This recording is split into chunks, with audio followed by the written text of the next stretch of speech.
第79分鐘到第90分鐘，整整11分鐘里，埃尔林·哈蘭德一个头球，一记冷箭，把5届世界冠军巴西直接送回了老家。新泽西这座8万人的球场，看台上1多半是从巴西飞过来的球迷，一片金黄配绿。这场球射门是巴西的，机会是巴西的，场面看着也是巴西的。可最后走进8强的，偏偏是那支世界排名第21、队史从来没进过世界杯8强的挪威。2-1，一支小國把5星巴西在人家自己的主場給掀了。這90分鐘到底怎麼踢的？咱一折一折還原。但今天更要緊的是最後那個問題：這場球巴西冤不冤？你先把這個問號擱心裡，咱邊看邊找答案。先認門，這場是誰跟誰，這特別關鍵，是後面一切的地基。先說挪威，這是個多小的國家？全國500多萬人口，比咱一個中等城市還少。這麼個小國，上一次踢世界杯還是1998年，到今天整整闊別了28年，而且來來回回這麼多屆，他們隊史最好的成績就是那一年打進16強、8強的門，從來沒摸到過。可就是這麼個小國，這些年冒出了一整代天才，領頭的是哈蘭德，一台進球機器，邊上還有厄德高、英超阿森納的隊長，中場的大腦，再加上諾薩、索爾洛特這幫年輕人，這不是天上掉下來的。挪威這些年，據歐足聯報道，專門建了一套國家隊學校，把青訓一層層打通，培養了上萬名基層教練。幾百塊全天候的草皮，一個高緯度，冬天冷得要命的小國，愣是用一套體系把足球人才給種出來了。主帥索爾巴肯有句話說的實在，國家隊足球不能光指望某個人的靈光一現，翻譯成大白話就是我們不賭天才，我們造體系。再看對面巴西，5星巴西5屆世界冠軍，世界前5，金字招牌，誰看誰怵。可你別只盯着這塊牌子，這支巴西是帶着一身傷上來的。中場的大腦帕奎塔傷了直接沒來，邊路的快馬拉菲尼亞傷剛養好，只夠坐在替補席上。還有一個羅德里戈膝蓋重傷，壓根兒就沒進這屆世界杯的名單。等於說巴西的中前場開場就缺了好幾塊。賽前不管是賠率還是名嘴，幾乎一邊倒地看好巴西，一邊是5星軍團，一邊是個連8強都沒進過的北歐隊。擱紙面上，這根本不是一個量級的對話。可偏偏主帥安切洛蒂這場下了一步特別大膽的棋，把球權主動讓出去，自己收着打反擊。你記住這一步，今晚發生的一切根子都在這。其實巴西這屆一直在懸崖邊上走，上一場對日本，他們是踢到第96分鐘才絕殺逃生的，那條命是硬生生撿回來的。而賽前那2道咒，咱上一集哈蘭德封神之路都擺過了。巴西世界杯從來沒贏過挪威，巴西的淘汰賽一碰歐洲球隊就輸。今晚2道全應驗，紙面上這還是一場巴西該贏的球。可開場沒幾分鐘，這球就開始不按劇本走了。巴西把球讓了出去，本想請君入瓮，沒想到先掉坑裡的是他自己。開場才第3分鐘，挪威就給了巴西一個下馬威。厄德高中場壓上一記延誤的直塞，索爾洛特接球一橫傳，貝里推空門得手，挪威全隊都衝上去慶祝了。結果邊裁旗子舉起來，索爾洛特接球那下越位在先，進球無效。挪威空歡喜一場，行，虛驚一場。接下來大半個上半場是巴西在壓着打，維尼修斯在左路一次次攪動，巴西的機會一個接一個，有維尼修斯的單刀，有馬蒂內利的低平球，還有幾腳零星的遠射。可這些球全撞在了同一堵牆上。挪威門將尼蘭，尤其維尼修斯那幾單刀，眼看就要破門，尼蘭一條腿伸出去，硬給擋了出來。真正的岔路口在第14分鐘，挪威後衛阿耶爾在自己禁區裡把巴西的庫尼亞給放倒了。主裁一開始還示意球門球，沒搭理，結果視頻裁判就是那個能回看慢鏡頭的 VR， 把主裁叫到場邊看了一遍，改判點球。全場的巴西球迷唰的一下全站起來了。0-0的僵局，這是打破他的天賜良機。主罰的是巴西中場布魯諾·基馬良斯，他助跑一頓球往左下角去了，可尼蘭方向判得死死的，一個魚躍把球結結實實按在了地上。咱必須好好說說這個尼蘭，因為這一撲是今晚挪威能贏的頭一塊基石。這人35歲了，是挪威隊史上年紀最大的世界杯出場球員。他這大半輩子就倆字兒替補。當年在英超阿斯頓維拉，他本來是主力门将，結果队裡買了一個阿根廷人叫马丁内斯，一来就把他擠到了板凳上。你可能知道这个马丁内斯，后来正是他跟着阿根廷捧起了世界杯。尼兰呢，从维拉出来，英格蘭、德國、西班牙一支队的流浪。上赛季在塞维利亚赛季一完，合同到期，眼下连下家都還沒找着。就是這麼一個快沒人要的老門將，在世界杯這麼大的舞台上，把5星巴西一把給按了下去。而且他這一撲還撲掉了一項塵封的記錄，巴西連續40年世界杯點球全進。上一次巴西在世界杯上罰丟點球，得追到1986年，罰球的人叫季科。40年，一代人的時間就栽在了這個流浪門將的手裡。這個0-0是有分量的。你想，哪個點球要是進了，巴西1-0領先，又是打反擊的路子，後面挪威只會更難受。所以這一撲掉的不只是一個球，是巴西大半場壓出來的所有優勢。這種機會，一場球就這麼一次沒抓住，他就真走了。半場0-0，巴西控球其實不多，機會卻一個接一個，就是差臨門那一腳。可挪威把最兇的一段扛了下來。真正的爆發得等到下半場。你可能一直在納悶，哈蘭德這麼厲害，上半場幹嘛去了？說出來你可能不信，被巴西給隔離了。整大半場，巴西2-3個後衛死死貼着他，球根本餵不進去，他一場球摸不着幾腳。你把一個頂級射手想象成一門大炮，炮再猛，你不給他炮彈，他就是個擺設。上半場的哈蘭德就是這麼一門沒炮彈的大炮，而挪威這邊也沒光站着挨打。下半場巴西一波接一波往上壓。挪威全隊就往後一大縮，禁區裡堆滿了人，用身體用腦袋一次次把球擋出去，解圍出去。尼蘭全場做了4次撲救，一次次替挪威續命。這就是弱隊掀翻強隊的頭一步，先把自己家門守死，扛過對方最兇的那一陣子，你才有資格談反擊。轉機是索爾巴肯半場做的2個換人，他換上了博布和舍爾德魯普，尤其是本菲卡的這個舍爾德魯普。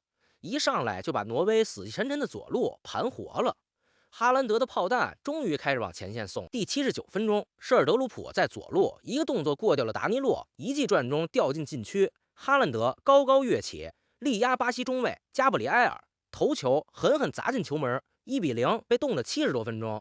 他等來的第一個像樣的機會就一個，他就沒浪費。這就是超級射手的意義，你可以捂他一整場，但你只要給他一次，他就夠要你的命。巴西這下急了，全線壓上找平。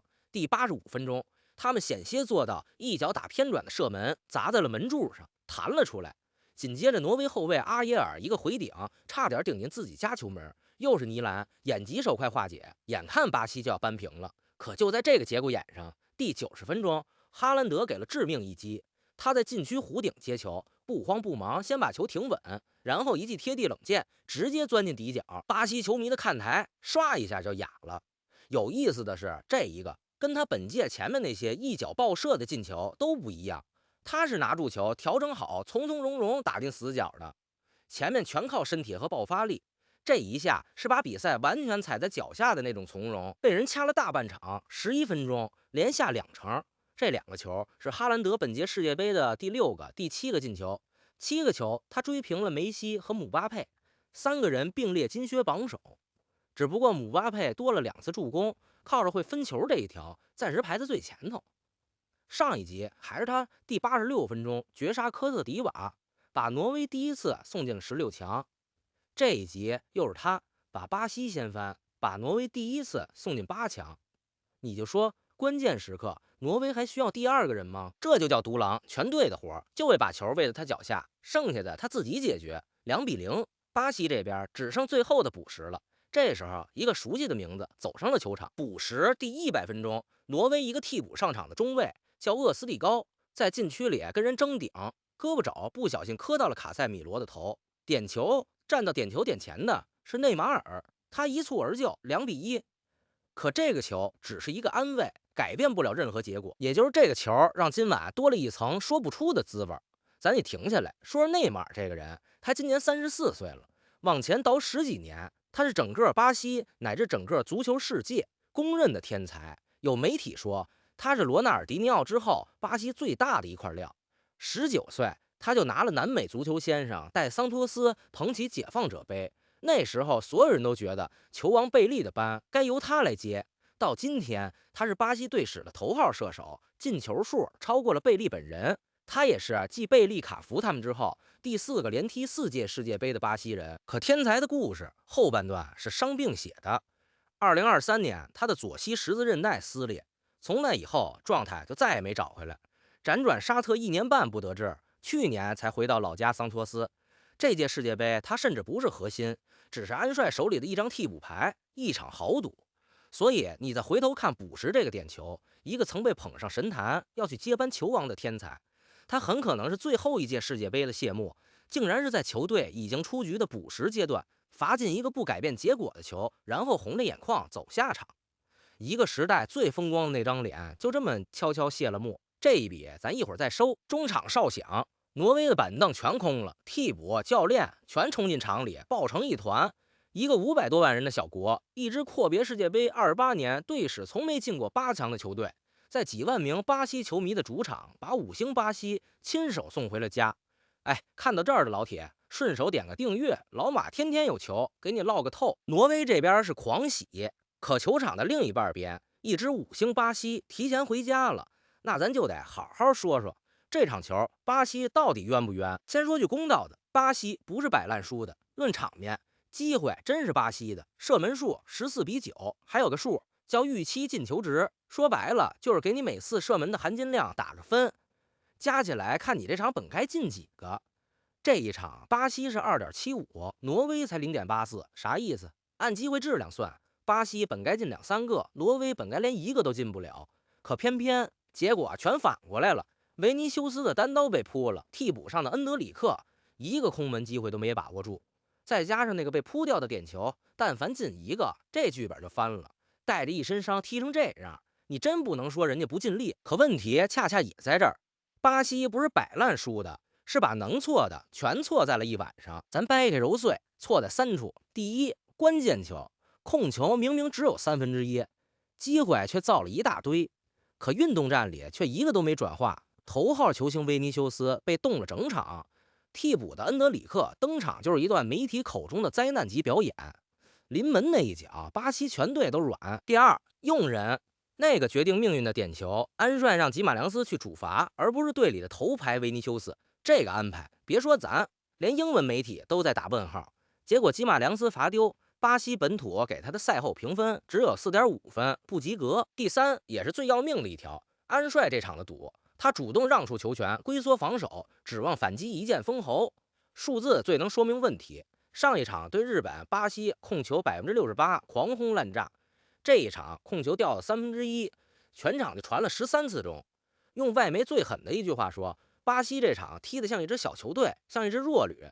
你品品，這話多扎心！一支5星巴西主動放棄了自己傳控、創造、扛全場的那道看家本領，改踢他一貫瞧不起的那種擺大巴、賭反擊的窮人足球。結果呢，反被真正懂得怎麼打防反的挪威一劍封喉。說到底，巴西今晚輸，挪威強不強是次要的，真正要命的是巴西自己不當巴西了。有意思的是，賽前安帥還放過狠話，說我100%確定自己不是天才，但也100%確定自己不是個傻子，還說論備戰場子，全世界只有福克森比我多。這些話是他小組賽贏了日本，面對質疑時撂下的。可一場0-2，把這些話全變成了回旋鏢。當然，公道講，還沒人喊他下課。他的合同巴西一直簽到2030年，這事兒後頭有的說。而這一敗的分量是歷史級的，這是巴西自1990年以來在世界杯上最早的一次出局。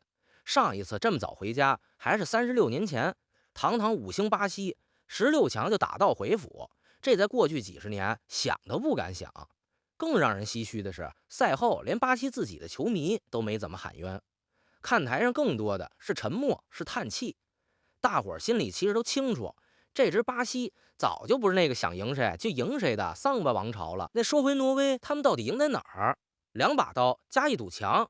哈蘭德那2個瞬間是刀，可你千萬別忘了上半場尼蘭撲掉的那個點球，還有全場那4次撲救，沒有那堵牆，巴西可能早就領先，後面整場都是另一個走向。所以這場勝利，哈蘭德和尼蘭得55分。別把功勞全記在一個人頭上。至於巴西魔咒、傷病、戰術都能說的，但把這些放一邊，今晚最戳人的那個畫面，還是內馬爾紅着眼睛的背影。一個天才少年的謝幕，恰好撞上一支老牌豪門的低谷。有時候，一張臉比任何一塊戰術板都更能說明一個時代是真的過去了。贏的人是真拼，輸的人也沒躺平。只是足球這行，機會從來不等人。巴西回家，挪威接着往前走。挪威的8強对手是英格蘭跟墨西哥这场的胜者。那場球在墨西哥城的魔鬼主场踢，海拔高，球迷凶，夠對手喝一壺的。挪威的8強賽定在7月11號周六邁阿密。你品品這劇情，一支第一次進8強的隊，今晚剛掀翻了一個5星王朝，下一場又可能撞上英格蘭這種老牌豪門。